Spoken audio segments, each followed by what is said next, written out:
Hello, everyone out there in Rumble X and YouTube land. Welcome back to Diego Knows. I, of course, am Diego, and today we're going to talk some more about Wicked, the movie that is no longer a big deal.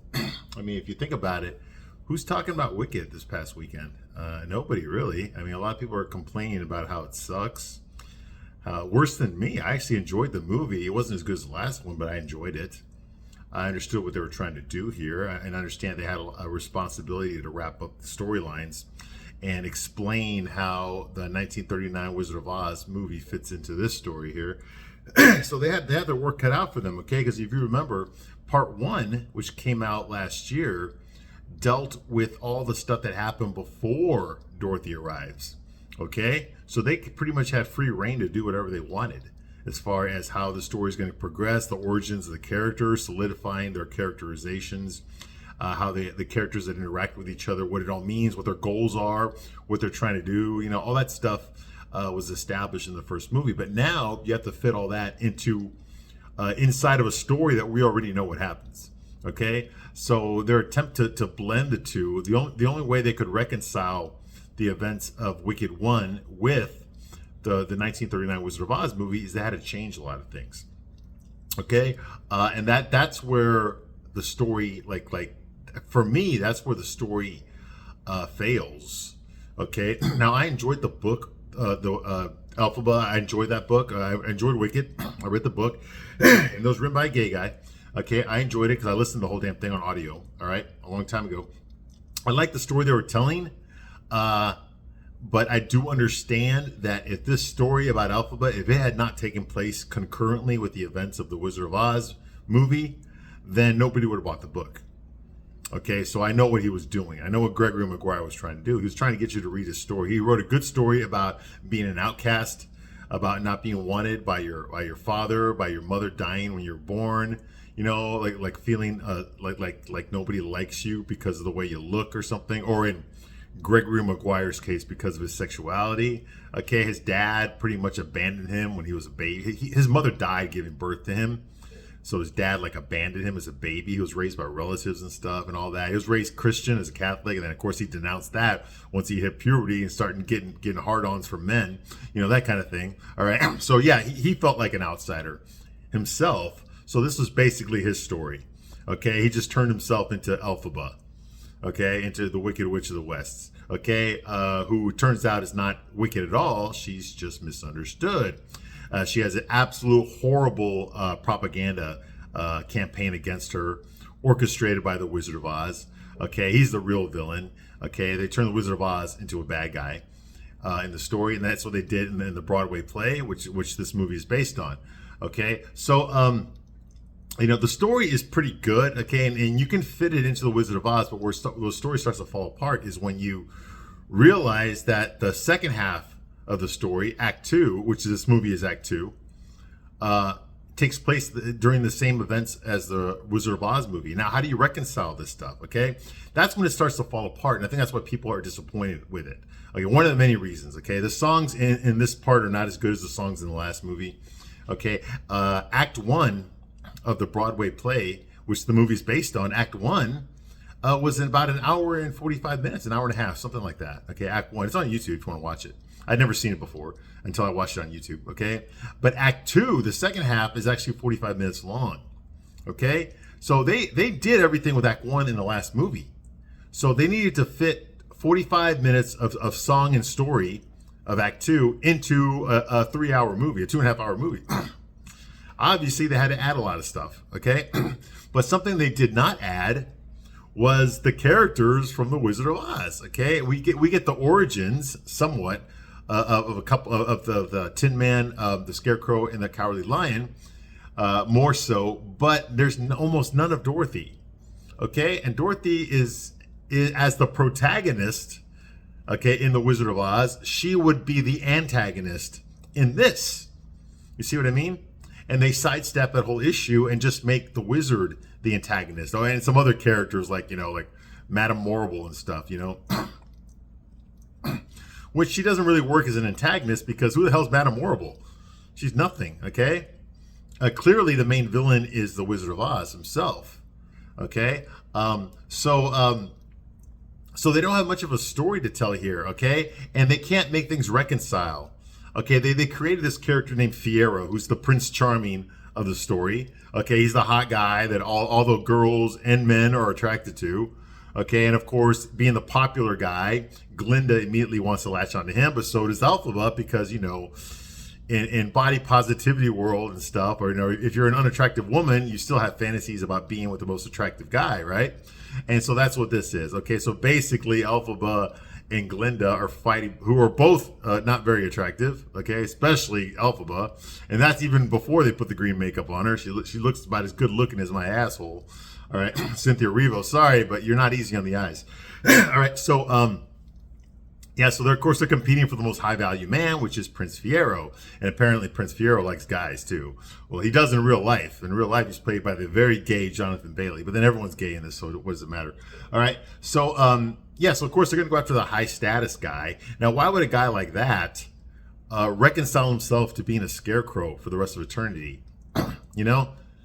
And then he ends up with the ugly girl, okay, who apparently he was in love with. Why? We never found out why Fiyero was in love with Elphaba. We never found that out in the last movie, okay, and we still don't know in this movie. We don't know.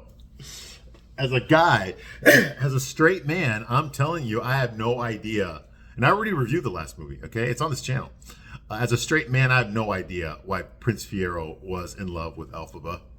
Okay, I had no clue as to what that was all about. What was it about her that he found so attractive? I had no idea.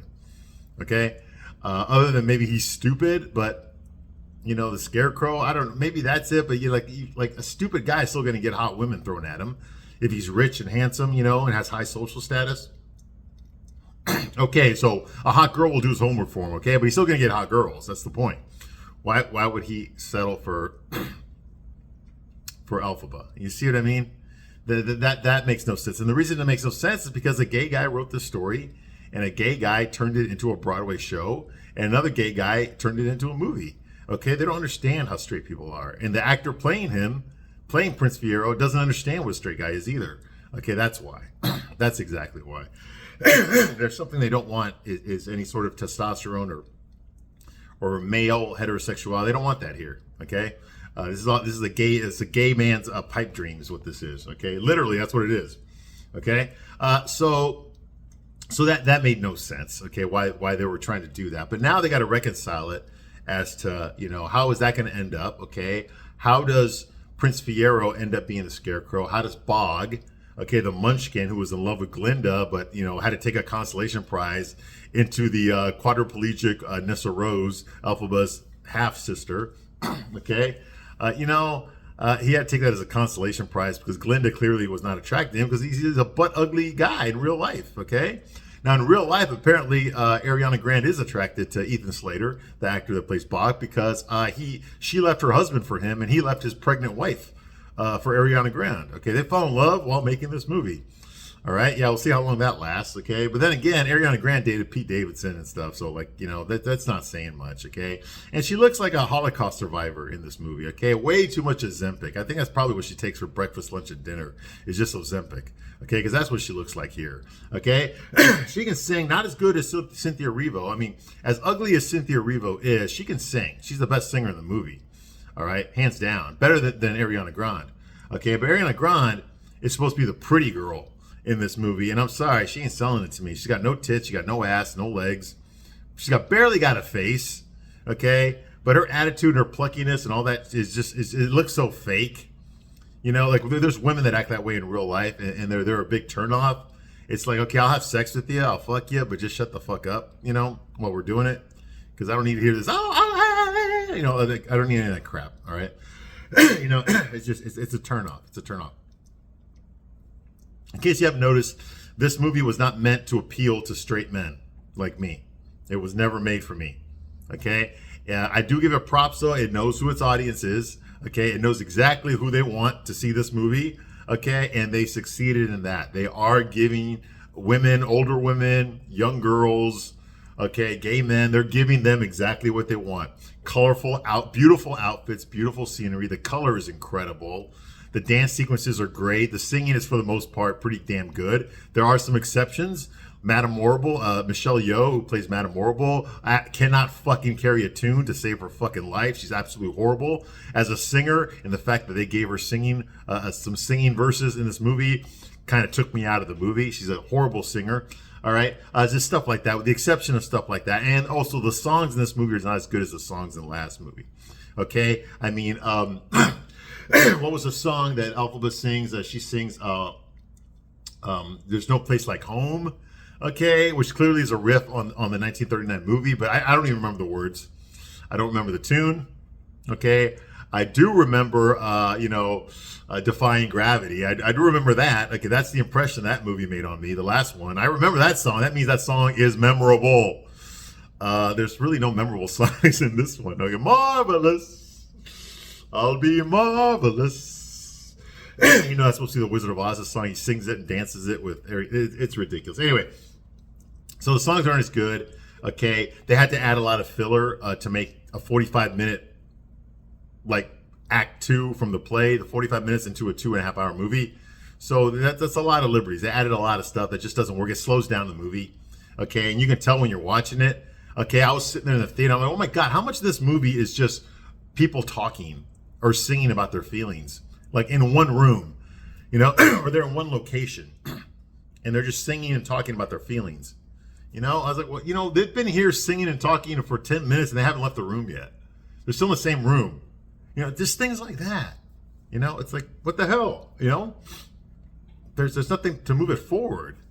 It's like, what the hell? Get to it already. I want to see Dorothy. I want to see that whole interaction. I want to see how they relate to each other. And they do none of that. Okay? They kind of take away from the Wizard of Oz. Okay, so we know by near the end, we know damn well Prince Fiero is a scarecrow because he's wearing the same military uniform he wore when he got turned into a scarecrow. We already saw Bach get turned into the Tin Man. We already know the backstory of the Cowardly Lion. Okay, we don't see Dorothy. She's there, but you see her from the back. You don't see her face or anything, or her. You don't hear her speak at all. You don't see her face. You don't see her facial reactions to anything that's going on. Okay, you don't hear her talk at all, so you don't know what the hell she's saying to Elphaba or any of that kind of stuff. Okay, and we don't see her relate. Okay, so you expect me to believe now, because of the events in this movie, that the Scarecrow was only pretending to be dumb? He never needed a brain. He already knew what he was doing. He was in cahoots with Elphaba to fake her death and to get Dorothy to kill her in order to fake Elphaba's death. That was his true goal. He was never there to try to get brains. That was just the cover story he used. You see, that makes no sense. Also, what was Scarecrow's relationship with the Tin Man? They know each other. They knew each other when they were both human. But yet none of that was referenced in the 1939 Wizard of Oz. Okay, so what the hell was that all about? Okay, the Tin Man is clearly is angry and hateful and murderous in this movie. He's angry at Elphaba for because he thinks she turned him into a Tin Man. Well, she did, but she did to save his life. It was Nyssa Rose that was killing him. All right, so sorry. So the Tin Man now hates Elphaba and wants the Wicked Witch dead. So now that turns out that his whole thing with "If I Only Had a Heart" with Dorothy was a ruse. He also lied. He didn't want a heart. He was only in it to kill Elphaba, to get to the Wicked Witch. That was his goal. It wasn't to get a heart. You see what I mean? That kind of ruins the Wizard of Oz now. The Cowardly Lion, I think he can stay the same. He also hated Elphaba, but he was too afraid to attack her. Okay? And he never mentioned to Dorothy that he already knew this woman, okay, or anything like that. You see what I mean? The Tin Man and the Scarecrow did not tell Dorothy that they already knew the Wicked Witch of the West. Okay, they already knew her, like, personally. They didn't tell her that. Okay, so why wouldn't they tell her that? Because they were bullshitting her, which means that they weren't honorable people. They had selfish motivations that Dorothy knew nothing about. Dorothy, we know her motivation. She just wanted to get home. Okay? But what would have that conversation have been like if she had told Elphaba, hey, listen, I'm just trying to get home. I'm not trying to hurt you, okay? I'm just trying to get home. The wizard said I had to do this. Elphaba would have come clean. Don't believe the wizard. Okay, she would have given Dorothy a speech like she gave Glinda. Like she gave Nyssa Rose. Don't believe the wizard. The wizard's full of lies. He told you I was evil. I'm not evil. Okay, he sent you here to kill me because he's afraid of the power that I have. Okay, that kind of thing. maybe I can get you home with the magical powers that I actually have. He's a fraud. You see what I mean? She would have told Dorothy that.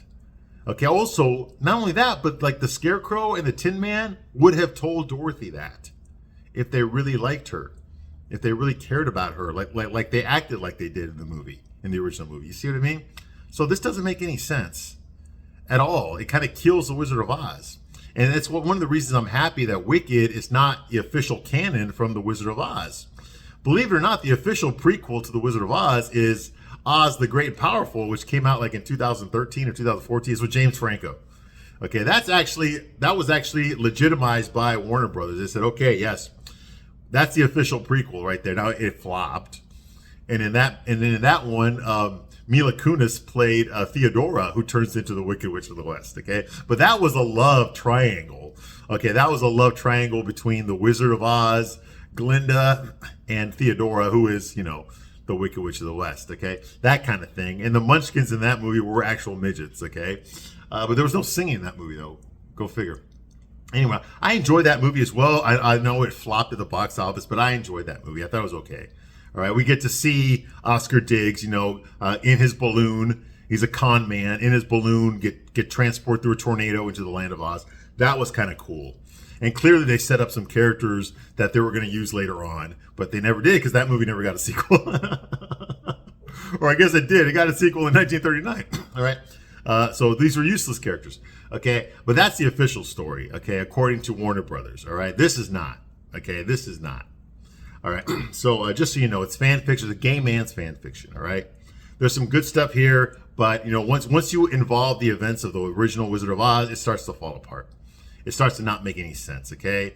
The only way you could accept this as officially as part of the 1939 Wizard of Oz movie, you would have to turn the Scarecrow, the Tin Man, the Lion, and even Glinda into a bunch of assholes, okay? Into a bunch of assholes. And don't forget, in the original Wizard of Oz movie, the wizard himself, he said, I'm not a bad man, I'm just a bad wizard. I'm a good man, I'm just a bad wizard. Okay, he was not evil. He faked it to everybody. Okay, because I think he had his own reasons for that, but he wasn't like a malicious person. Okay, he didn't try to kill anybody. Oh, what am I saying? He wanted the Wicked Witch dead. Sorry, never mind. I take that back. He wanted the Wicked Witch dead. That's because he was afraid of her power. Okay, but he did grant them what they wanted. Okay, it turns out what they wanted they already had. Okay, so he could have been a jerk and it's like, I'm not giving you anything. You fell for it. I told you to do something because I promised you something in return. You did what I told you. Now fuck you. That's what would have happened if the Jeff Goldblum character would have done that. He wouldn't have given them a medal or a degree or a college degree or any of that shit. Okay, or a time clock. He wouldn't have given that stuff if he had been a total asshole like the wizard is in this movie. You see what I mean? So these things don't fix. They don't reconcile with each other. It makes no sense. Okay, and that's one of the reasons I think a lot of people don't like this movie. Okay, now let's get to the movie where we left off last time. Okay, so we left off last time. There was Glinda announcing her engagement to Fiyero and all that kind of stuff. All of a sudden, Elphaba shows up on her broomstick. Okay, and she skywrites up there, "The wizard lies." The wizard lies. Okay, so of course everybody's panicking. They're all afraid of her. There's a huge PR campaign. There's tapestries and banners everywhere depicting the Wicked Witch of the West as the Wicked Witch of the West. Okay, so they're all scared to death once they see Elphaba flying around up in the air, and they see, and they don't get to see what she wrote. Okay, but Madame Horrible is the only person in the crowd that looks up and sees what Elphaba wrote. So she uses her weather powers to change the words in the sky into Oz dies. In other words, a threat to kill their wizard. All right, that's what the people see. All right, so she changes that. Now, of course, this is something like the Democratic National Convention would do to Trump. Okay, absolutely. So now we know what politically where Madame Horrible is. All right. So anyway, so the people panic and stuff. Okay. And Elphaba looks at Madame Horrible, looks down there at Madame Horrible, knowing that she's the one that changed her words. Okay.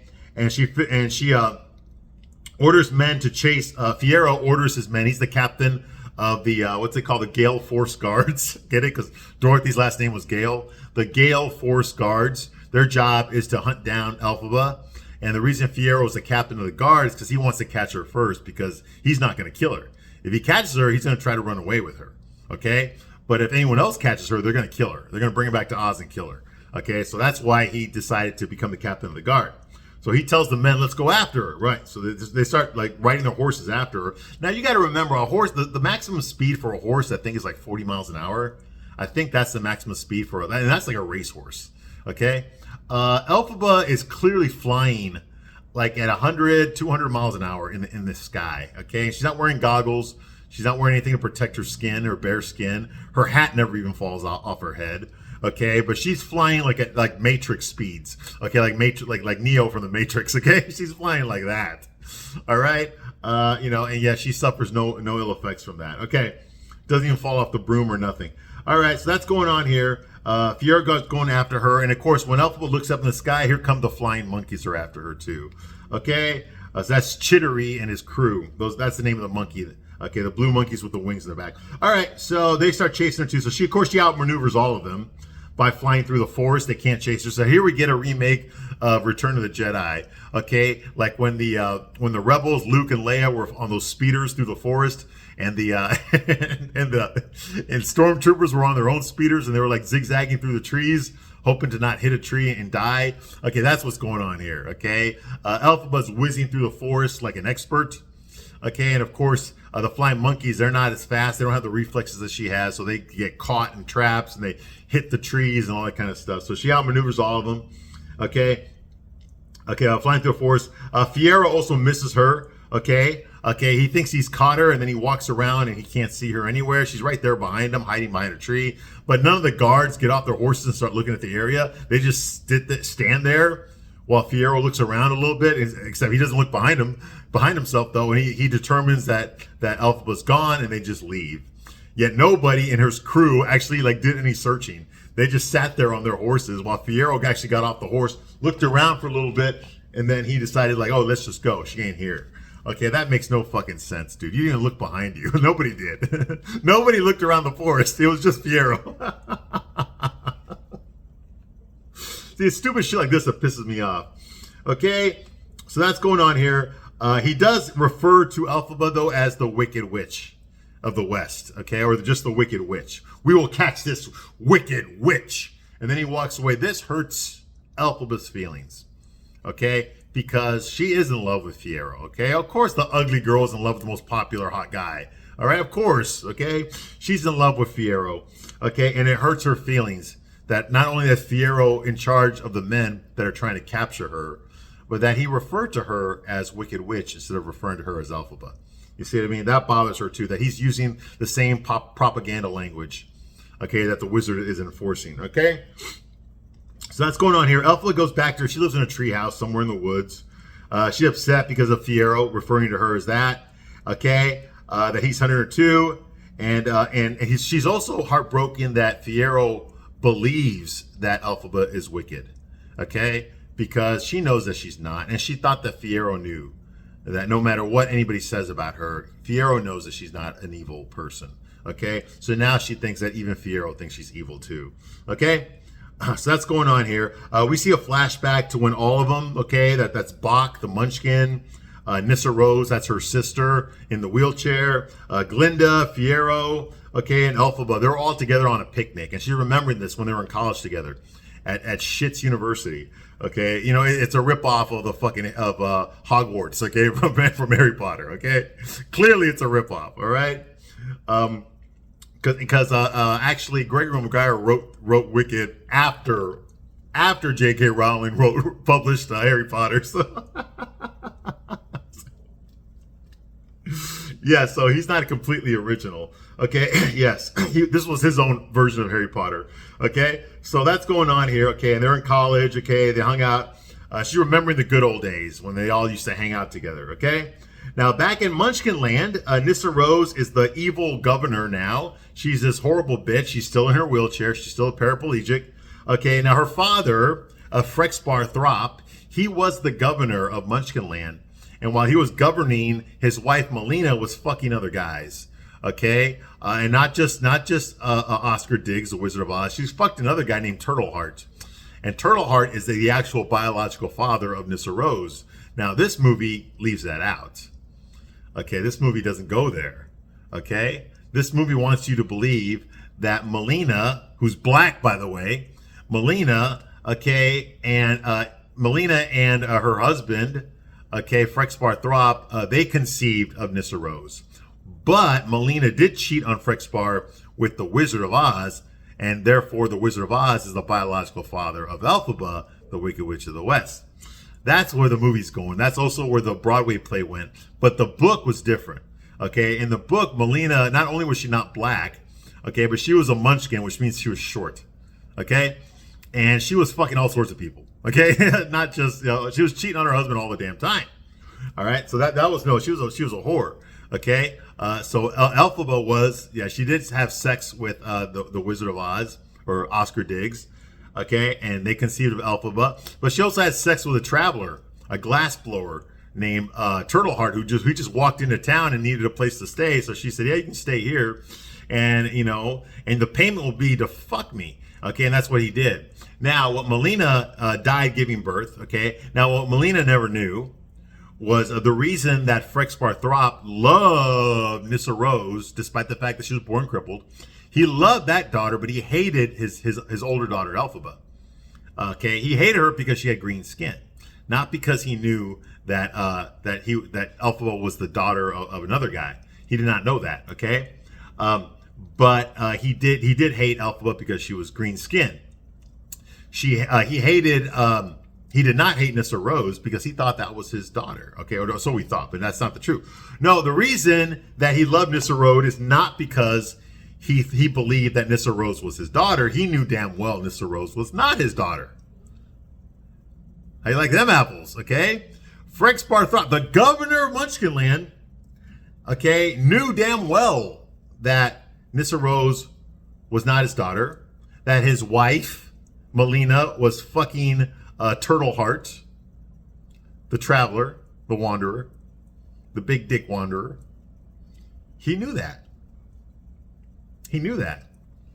But he still loved Nyssa Rose with all of his heart. And you know why? Because Melina, in the book, Melina wasn't just fucking Turtleheart. So was Frexbar!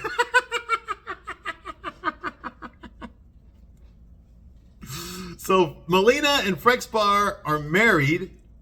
Melina is cheating on Frexbar with Turtleheart. But Melina does not know that Frexbar is cheating on her with Turtleheart also.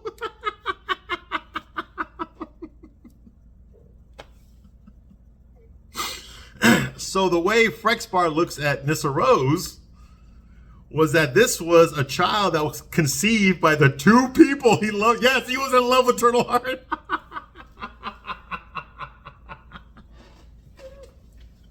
Or at least his asshole was. Anyway, all right. So, yeah, sorry. No, not sorry. So that's what happened. Okay. So he knew that Nyssa Rose was the love child of his wife and his lover. Okay. So that's why he loved Nyssa Rose so much. Okay. But none of that's in the book. I mean, none of that's in the movie. Okay. So yes. So, Nyssa Rose, the governor of Munchkinland, and her personal assistant, her secretary is Bach. Okay, Bach, who of course is in a munchkin, an unattractive, ugly munchkin with no self-esteem. He was in love with Glinda. Glinda tricked him into dating Nyssa Rose. Okay, and when he realized that Glinda got her pussy wet for Fiyero and not for him, he decided to settle with Nyssa Rose. Okay, now in the events at the end of the last movie, when Elphaba was announced as the Wicked Witch of the West, Frexbar, her dad, had a heart attack and died at the very end of the last Wicked movie. Thereby, Nyssa Rose took over governorship. So she's now the governor. She took her dad's job. All right. So that's what's going on with that. Okay. Apparently, she's not a nice governor. Okay. One of the other secretaries comes in there and tells her that, listen, in the land of Oz, all the counties in Oz have agreed to deport all the animals. To take away all animal rights. The only county that has not signed on this bill is Munchkinland. So they're asking her to go ahead and sign it so that it can be unanimous. Okay, well, Bach tells her, "No, you can't do that." And Nyssa Rose says, "No, I'm gonna do it because I don't want anybody to think that I'm just like my sister." Okay, now what she means by that is one of the falling outs they had in the last movie is Elphaba decided to become an animal rights activist, because that's in order to be like, you know, if you're a libtard and you want to be a hero, you can't go saving people. You have to be an activist. You have to protest, you know, and by that I mean riot. You know, attack cops and things like that. You know, Molotov cocktails, that kind of stuff. You know, sending bombs in the mail. That's the peaceful way to protest. Okay, if you're a liberal. Okay, and that's exactly what Elphaba is. She's an activist. Okay, for animals. Okay, so Nyssa Rose does not want to be associated with her sister. Okay, and if she allows animals to have, you know, sanctuary, in Munchkinland, it's going to make her look evil to the MAGA crowd out there that's in charge. I mean the wizard crowd out there that's in charge.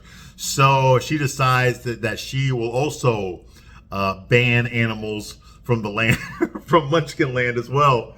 All right.